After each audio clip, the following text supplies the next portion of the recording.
Hey, what is up guys? It is Rohan or SgamingR, and sorry about that enthusiastic intro, but I'm just so psyched because I can get something good to commentate over instead of just character creation, because we all know how uninteresting that is to watch, unless you are actually interested in character creation. Anyway, we are being taken to get our heads chopped off, and let me just tell you a little bit about the story of what's going on. Right there, the guy whose mouth is gagged, that is Ulfric Stormcloak, the leader of the Stormcloak Rebellion. If you're unsure of what's happening right now in Skyrim, the land we are in, there's a war going on between the Imperials and the Stormcloaks. And this guy in the fur coat and his mouth is gagged is the leader of the Stormcloaks, the leader of the rebellion. And this guy who's talking to him, if I would just move my thing down, right there, the guy wearing the red armor named General Tullius, sounds like a Roman. He is the leader for the Imperials, he's the commander of the army, and he has managed to capture this rebel.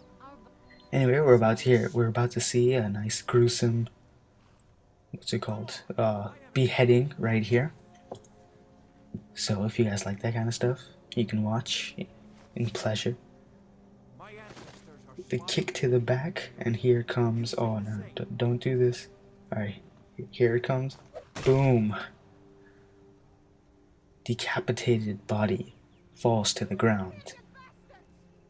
Okay, and now, that's actually when I was playing this, I was like, right after this, the mean commander lady decides to say, "The Nord in the rags," which is what I am. So I'll actually cut off the commentary here so you can get a nice glimpse of this cutscene, following cutscene. So yeah. To the block, prisoner. Nice and easy.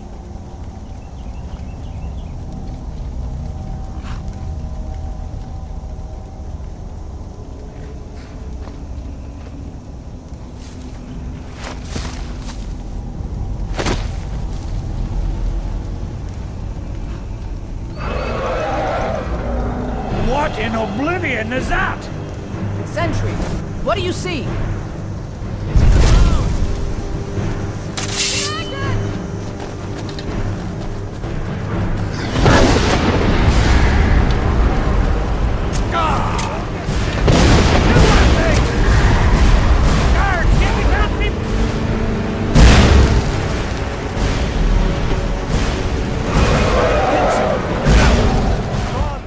And I honestly wish the headsman had died there. Anyway, our hands are bound, and this guy is casually walking while the dragon is attacking Helgen. Just go ahead and follow him. And if you don't know what to follow, there's a little marker over his head. And just follow him into that little building. So now, that is Jarl Ulfric Stormcloak. As I said before, the leader of the Stormcloak Rebellion. And he has managed to escape, unbound his hands, and take off his gag. And blood splatter right there.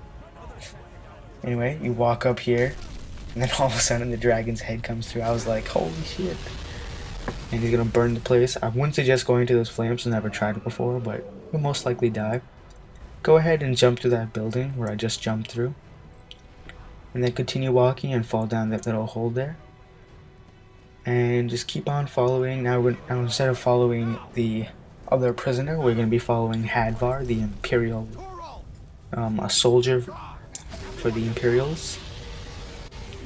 I believe so. Yes, Hadvar, soldier for the Imperials. And there's just a little boy crouching there, all chill and stuff.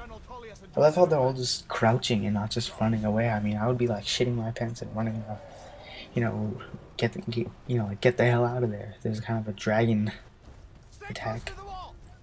Whatever. Hadvar's a boss. He's like, I have to go back and fight this thing.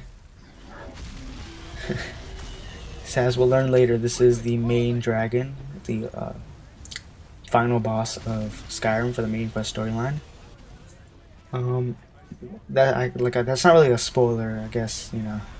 Even I could guess that much. First dragon. You see, it's obviously the final boss. That's what a lot of games come out to be.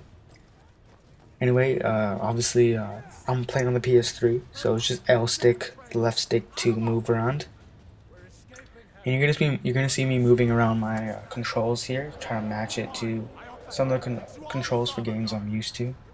Here's a little dialogue between Hadvar and the other prisoner, and Hadvar wishes that the other prisoner would get caught again because he doesn't want his prisoners escaping. These are Hadvar's prisoners, and not Hadvar's prisoners in particular, but the Imperial's prisoners. And Hadvar is a devoted Imperial soldier. Okay, so finally we are in the keep, and we are in the town Helgen. That was the town Helgen we were in, the one we were going to be beheaded in. And Hadvar says he wants us to help him get out, or he wants us to come with him pretty much. So he takes off our binds, and now one thing to note, X is to activate. Activate meaning open, pick up, whatever. And, however, I do change it to square, because I don't know, square is just easier for me. It's just like a more gaming feel. I don't really know how to describe it. And then circle is to go into your menu to equip your armor and weapons.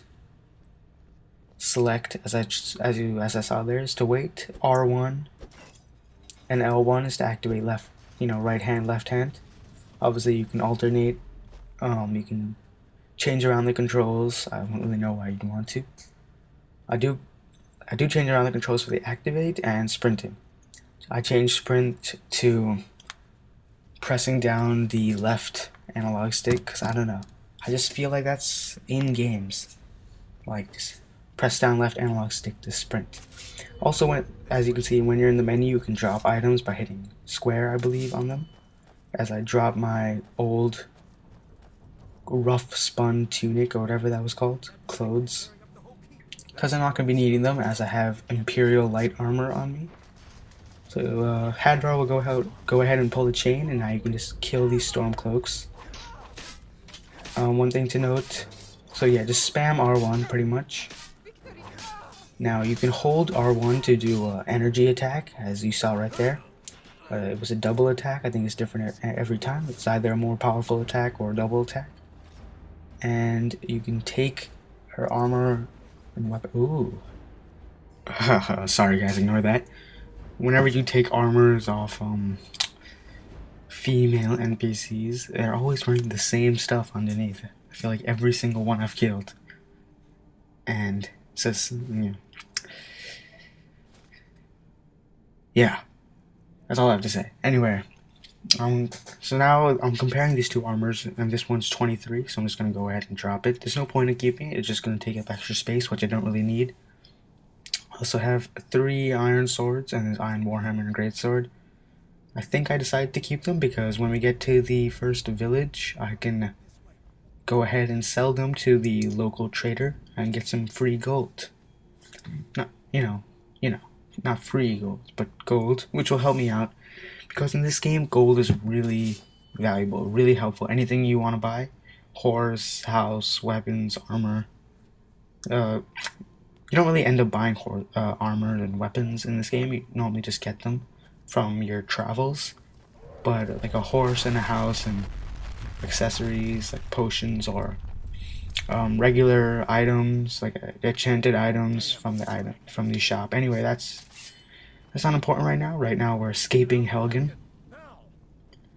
And as you can see, the dragon made a little the dragon caused little tiny earthquake, causing a bunch of rocks to crash down, preventing our exit. So we're gonna come through the side door, and right there's my first execution in Skyrim.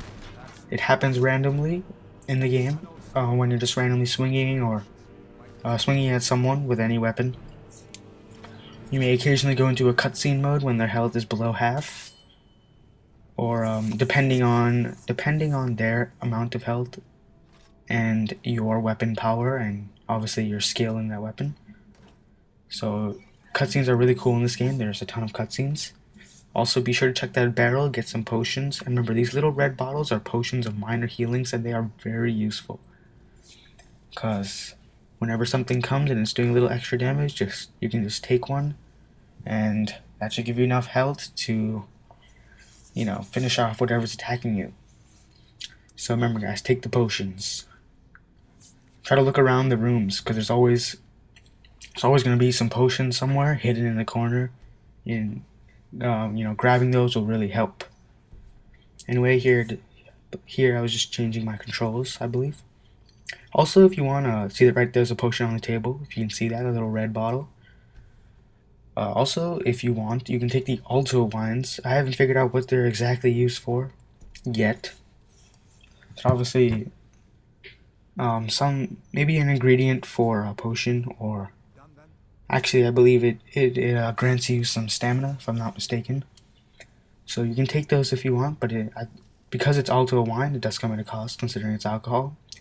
Anyway, after you clear the room and pick up any potions or whatever you want to pick up, go ahead and follow Hadvar out to the exit, and you will come to the torturer's room, which is this.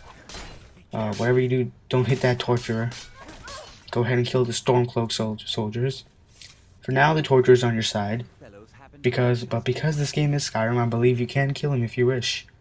But then maybe Hadvar will turn it to you, and then maybe, considering the amount of glitches Skyrim has, you know, the quest will freeze. Not like freeze as in literally freeze, but like as in you won't be able to do anything. Because the dialogue won't progress. Anyway, you'll see some Stormcloaks around here. You can pick up their stuff if you want to loot it, to sell it. There's an iron shield here, which is, as of now, the most powerful shield. Only 22, but as of now. Here's a torturer's assistant. He's going to be following us into the dungeon. Mini dungeon. And then here's a knapsack. Go ahead and search that to get some lockpicks. Here's a iron dagger. I don't really take that. It's pretty useless. And then a book of the Dragonborn. Now, I never really read the books. You can if you want. It's your choice. Now here's a door. This lockpicking, as I've heard, is apparently the same as it was in Fallout. I've never played Fallout, to be honest. Oh, I have once. I never did lockpicking in Fallout. It's pretty simple. If you're on the PC, it's just A and D to move the lockpick. And then on the PS3, it's just left and right. And then you would just, it's really easy to figure out. I can't really explain. You just move both left and right, and then just find a position where the lockpick would move. See where that happens, where the lockpick turns. So you just keep rotating the lockpick until you find that position. And right here in this cage is 4 pieces of gold, a spell tome. You should take that so you can learn that spell. A potion of minor magicka, and then when you search this mage is going to have a decent amount of gold. And actually, you should take those novice robes, because those are pretty valuable at such early in the game. I don't know why I didn't take them. I was like, you know, they kind of look like junk because they're brown and pretty crappy, but they're pretty useful. Anyway, the second cage here, as you can see, it's doing that little shaking thing when I'm getting really close to unlocking it. So I'm just going to go ahead and move the lockpick a little up. That's all you need to do. Now, there was no reason to unlock that door there. Just wanted to practice my lockpicking skill, because even if you fail and the lockpick breaks, you still get lockpicking EXP. And still make little progress towards the next level in lockpicking, and ultimately the next level. Now, let me get to that next thing. Leveling system. Here's some skeletons, actually, if you just want to loot them. In cages, they do have some gold on them. Anyway, leveling system. So whenever you level up a skill in Skyrim, and there are tons of skills, then that slowly goes towards your overall level. For example, you can level up 5 levels in illusion, and then like 2 levels in blocking or like heavy armor or something, and then that will make you gain an overall level. Anything. Even if you gain like 20 levels in smithing, you can gain an overall level. Depending on whatever level you are on. It's pretty cool. It's not like it's not just based off combat. But keep in mind, if you do decide to get like 100 smithing, and your combat level, and then your other combat skills are lacking, obviously you'll be a higher level, because smithing does contribute to your overall level, and the game levels, the game levels of the monsters will be harder, so it'll be harder for you to go through dungeons, because the monsters will be more powerful than what your level can actually handle. Whew, said that all without taking a breath. Anyway, as you can notice, there's red dots on the top of the radar, and that means that an enemy is there. Most chances he can see you. So you can. I decide to use the shield here. You can, if you want to, you can put the spell tome we learned. You just go ahead, go to the menu, go to books, click X on it on the PS3, or enter on the PC, and then you learn that spell, and then you can go ahead and equip that in your left hand while having a sword on the right, whatever you choose to do. I just choose to have a shield because that's what I was used to in Oblivion, but that's actually not how I'm going to play in the rest of the episodes. I do a spell combo, spell sword combo, or a one-handed weapon in my right and a spell on the left, and also do sometimes a dual one-handed combo, dual one-handed swords, like a sword and a dagger or a sword and a sword. Anyway, there's 4 or 5 Stormcloak soldiers here. You can go ahead and loot their stuff. As you can see, my carry weight is building up. I'm already 189 out of 300. There's another nice cutscene. Stab the sword up his stomach. And see that purple stuff on the ground that was there before? That's actually oil. Now keep in mind that whenever you start a Skyrim game, you always have the flame spell unlocked. So if you just go to the menu, go to magic, and go to destruction, you will have the flame spell, and if you use the flame spell over the oil, it should ignite. As you can see right there, flames.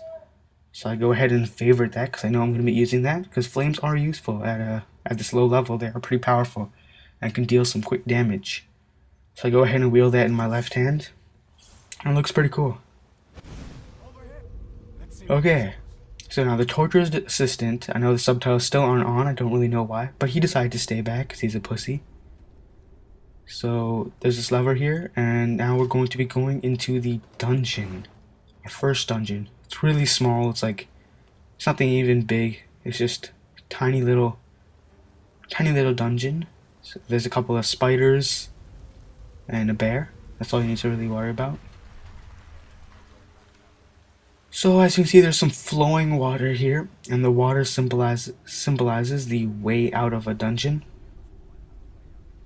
And I followed, actually going against the water, and I came across a skeleton with some gold and a potion. Remember guys, explore all dungeons everywhere, because it is very useful, because you'll always find some stuff that can always help you in the end. So as you can see, because this wasn't really following the water, I ran into a dead end. So I'm gonna go retrace my steps and head back.